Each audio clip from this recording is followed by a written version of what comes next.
અરવિંદજીનો phone આવ્યો कि Sudan आपको राजनीति में आना चाहिए। मैंने कहा कि साहब मैंने तो जिंदगी में मेरे कोई परिवार में सरपंच तक नहीं बना है और राजनीति में क्यों? तब अरविंद जी ने कहा कि देखो, अगर आप शो चलाते हो, आप आवाज तो उठाओगे, लेकिन ये निर्भर सिस्टम आपको वो काम करके नहीं देगी जो करना चाहते हैं, इसलिए सिस्टम में जाना पड़ेगा। अरविंद जी ने कहा कि देखो, अगर मैं राजनीति में नहीं आता तो आप मुझे बताओ कि क्या दिल्ली की अच्छी स्कूलें होती? आप एक बार स्कूलें देख लीजिए, मोहल्ला क्लिनिक देख लीजिए। मैंने देखा भी, वहां जाकर देखा, और तब मैंने तय किया कि ठीक है, मैं राजनीति में आना नहीं चाहता हूं। राजनीति हर हमेशा अच्छे लोगों की मजबूरी होती है, राजनीति शौक नहीं होता है। और उस दिन अरविंद जी ने भी यही कहा कि देखो, मैं भी इनकम टैक्स कमिश्नर था इस सुदान, मैं भी अच्छी खासी जिंदगी जीता था, लेकिन वो मेरे परिवार तक सीमित होती। आज मैं दिल्ली के लिए कुछ कर सकता हूं। क्यों?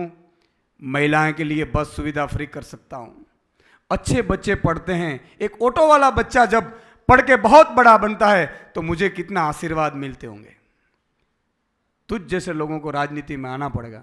और तब मैंने तय किया कि मैं राजनीति करूंगा। राजनीति मेरा शौक नहीं, मेरी मजबूरी है। गुजरात की जनता की पीड़ा मुझसे देखी नहीं गई, इसलिए मुझे आना पड़ा।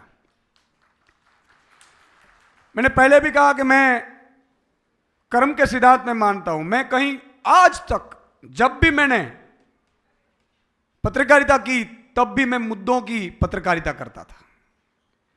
किसानों की एक कॉलम जो न्यूज नहीं छापते थे, मैंने कितने सैकड़ों सौ किए होंगे। किसानों की आवाज बनने की कोशिश की, बेरोजगारों की आवाज बनने की कोशिश की, महिलाओं की जिस तरह से सुरक्षा व्यवस्था है उसकी आवाज बनने की कोशिश की, व्यापारियों की आवाज बनने की कोशिश की, श्रमिक मजदूरों की आवाज बनने की कोशिश की, सबसे बड़ा आउटसोर्सिंग कर्मचारियों की आवाज बनने की कोशिश की। मुझसे जितना हो पाता था मैंने किया, लेकिन एक लक्ष्मण रेखा होती है, आप वहां न्यूज चला सकते हैं, ऑर्डर नहीं कर सकते। और सिस्टम इतना सड़ा हुआ है कि सिस्टम को साफ करने के लिए, गंदगी साफ करने के लिए आपको गंदगी में उतरना पड़ता है।